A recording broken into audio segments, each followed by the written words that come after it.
Bonjour à tous. Pour être valable, une clause de non-concurrence ne doit pas porter une atteinte excessive à la liberté du salarié d'exercer une activité professionnelle. Cette clause doit respecter les conditions cumulatives suivantes. Être indispensable à la protection des intérêts légitimes de l'entreprise, être limité dans le temps et l'espace, tenir compte des spécificités de l'emploi du salarié et comporter l'obligation pour l'employeur de verser au salarié une contrepartie financière non dérisoire. S'agissant de cette dernière condition, la contrepartie financière peut-elle n'être versée qu'à l'occasion d'un licenciement ou d'une démission? Non, a répondu la Cour de cassation le 15 mars 2023. Voyons ensemble les conséquences de cette décision.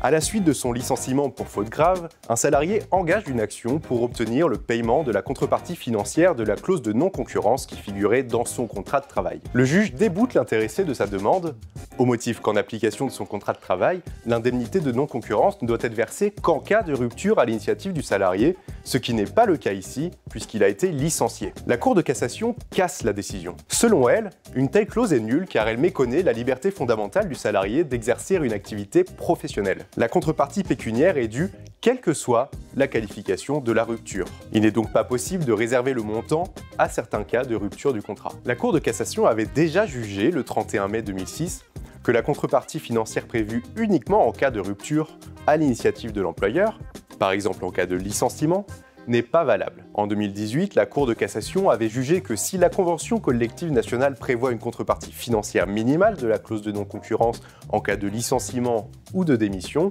le salarié qui conclut une rupture conventionnelle homologuée a également droit à cette contrepartie financière minimale. Sachez également qu'il n'est pas possible de moduler le montant de la contrepartie financière en fonction des cas de rupture. Ainsi, une clause prévoyant une minoration du montant de l'indemnité en cas de licenciement pour faute n'est pas valable. Le salarié aura donc droit au montant plein et entier de la contrepartie financière, quelle que soit la cause ou l'imputabilité de la rupture. Notre conseil: soyez vigilants dans la rédaction de la clause de non-concurrence.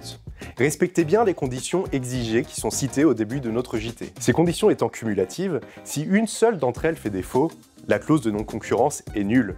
Elle n'est alors pas opposable aux salariés. Vérifiez également les conditions éventuellement prévues par la ou les conventions collectives applicables à votre entreprise. La clause de non-concurrence figurant dans le contrat de travail du salarié doit être conforme à ces dispositions conventionnelles. Bien évidemment, nous sommes à votre disposition pour vous accompagner dans la mise en œuvre de l'obligation de non-concurrence dans vos contrats de travail. À très bientôt!